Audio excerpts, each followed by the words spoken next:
My name is Charles Howard. This is my third in a series of videos with Steve Laser from Democrats for Progress. Today we are going to discuss supply-side economics and the two frontrunners for the Republican nomination.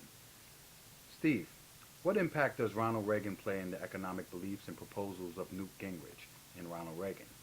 Hi, Charles. Thanks for interviewing me. It's been 32 years since Ronald Reagan took office at 1600 Pennsylvania Avenue. His economic policies and the perception that they were successful have dominated American economic policy ever since. Newt Gingrich is touting his involvement in the implementation of Reagan's supply-side economics as part of the reason that people should vote for him. Mitt Romney also refers to Reagan's economics as the underpinnings of his economic proposals. So I think it makes sense at this point for us to take a look at whether Reagan and his supply-side economics were as successful as we've all been led to believe. Now, the cornerstone of his policies and supply-side economics in general is the implementation of lower taxes, but a particularly important part is a lower tax rate for the top income bracket. When Ronald Reagan took over in January of 1981, those earning the highest income paid 70% of the topmost portion of their income in taxes. Over the course of his administration, he lowered that rate first to 50% and then to 28%. Since Reagan left office, the top tax rate has oscillated between 28% and 35%, where it now stands.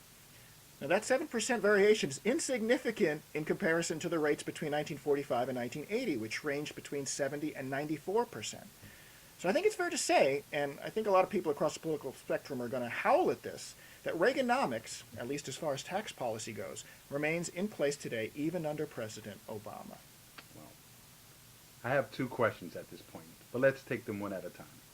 First, I remember the way things were in the late 70s and early 80s. Things were really bad. Inflation was high, oil prices were high, unemployment was high. The way it seems is that Reagan took office, lowered taxes, and things got better. Is that not the case? That is such an important question. There's a Latin phrase that applies here, and it is post hoc ergo propter hoc. This phrase describes a logical fallacy wherein someone suggests that because something occurred before something else, it necessarily caused the second thing to happen. For instance, I'm walking outside and I drop a penny, and then a minute later it starts to rain. If someone were to conclude that my dropping the penny caused it to rain, well, I think we would all agree that would be a ridiculous suggestion of causation. So there's a similar situation with the economic recovery of the mid-1980s and the policies of the Reagan administration. Here are the facts. In 1973, the first of two 1970s-era energy crises exploded on the world scene, with OPEC instituting an embargo against the U.S. and its allies in retaliation for the U.S. support of Israel during the Yom Kippur War. At the start of the embargo, the price for a barrel of oil was around $20 a barrel in 2008 dollars. And by the way, for all the prices I'm going to discuss, I'm going to use the equivalent of 2008 dollars, so it would be easier for us to understand what happened. The price of a barrel of oil promptly doubled, and then some, as a result of the embargo, to nearly $45 a barrel. Now, the effects of that first crisis on oil and gas prices hadn't ended by '79, when a second crisis ensued from Iran's Shah coming to the U.S. for medical treatment and the hostage crisis that occurred when our embassy personnel in Tehran were taken hostage. At that time, the price of a barrel of oil shot up to $100 a barrel in 2008 prices. The price of a gallon of gas went to an equivalent of $4 a gallon. The hostage crisis ended in '81, the day that Reagan was inaugurated, and almost immediately, the price of a barrel of oil and a gallon of gas began to drop. By 1984, the price of a barrel of oil had come down from the equivalent of $100 to $60 a barrel, and the price of a gallon of gas had gone back from the equivalent of $4 a gallon down to $2.80 a gallon. Now, we all know what the effect of a massive increase or decrease in the price of gas and oil does to the economy. In economic terms, a huge increase or decrease in the price of oil and gas is known as a supply shock. Supply shocks cause major shifts in the direction of the economy. So it's no coincidence that the economic recovery for which Reagan is credited follows the decrease in the price of oil almost exactly. Almost exactly. Here's a couple of graphs that emphasize the point. Here's a graph of oil prices from 1960 to 2010. The orange line is the line that shows the prices in their 2008 equivalents. You can see that prices take off in '73 and spike again in '79 and then start to decline sharply in 1981. They are significantly lower by 1984 and continue lower and stabilize in 1986. Here's a graph of the gross national product from 1979 to 1988 from tradingeconomics.com. You can see that the turnaround in the economy occurs in the 1983-84 timeframe and continues the rest of Reagan's presidency. I'm not saying Reagan deserves no credit for the turnaround. What I'm saying is that it was not his economic policies that improved the economy. Well, credit he deserves for his foreign policies that produced somewhat of a cooling off of the situation in the Middle East and a resulting moderation in the price of oil and gas. Reaganomics and supply-side economics did not cause the recovery in the 1980s. A reduction in the prices of oil and gas did. So the Reagan economic policies did not cause the recovery of the 1980s. My second question, remember I had two questions. My second question is, over time, has the record validated those policies? And are we better off as a country as a result of Reaganomics and supply-side economics? We're clearly not better off as a result of supply-side economics. Well, let me back up slightly, actually. If you're in the top 5% of wealth and income, you are better off.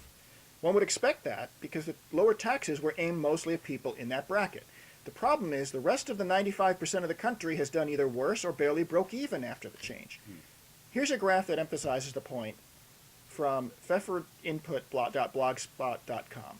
Suppose starting in 1979 we distribute $100 among 100 people as it would be distributed according to the distribution of wealth in the country then and since. The people in the top 1% have about $8.75%. The bottom 50% all have less than $1, and everybody else is somewhere in between there and $3. By the end of Reagan's 2 terms in office, no one else outside of the 1% showed much growth in wealth at all. The 1%, however, had increased their holdings from $8.75 out of the $100 to $13. That's nearly a 50% increase in wealth. That trend continued. By 2006, the top 1% had over $18, and virtually no one else increased in wealth at all. Now we have to consider that Reagan instituted large spending increases for defense and cut revenue by cutting taxes. That resulted in the genesis of the modern practice of massive federal deficit spending. It's been difficult for anyone to balance the budget after that. The only president who's balanced the budget is President Clinton, and he was aided a little bit by the dot-com bubble. Now, the reason why it's difficult to balance the budget is that it's difficult to cut any programs and even more difficult to raise taxes. Republicans scream and shout the moment you even hint that you're thinking about it. If you start with a budget deficit in a household or a business or a government and you can't cut outlays and you can't increase income, it's not that hard to figure out what the result's going to be. We can't have an honest discussion about the budget in this country because Reagans are obsessed with an economic dogma that doesn't work and never will. My final question, and I think I know where we're going.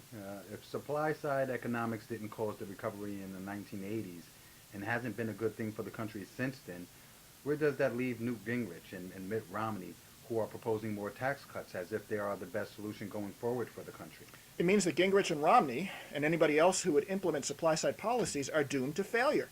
And they would make the lives of everyone in the country, except for the top 1%, worse than they would be if their changes hadn't been made. As I said earlier, the tax structure has been steadily at supply-side levels since the 1980s.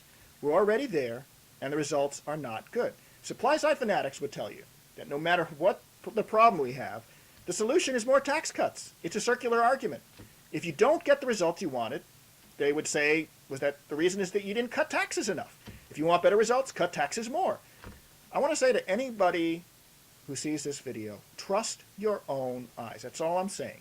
The general trend of the economy over the last 32 years is directly attributable to supply-side economics. If you like what you see when you visualize the last 32 years, by all means, continue supporting politicians who intend to implement supply-side economics. If you don't, and I'm betting that most of you don't, make sure you support politicians proposing other economic policies.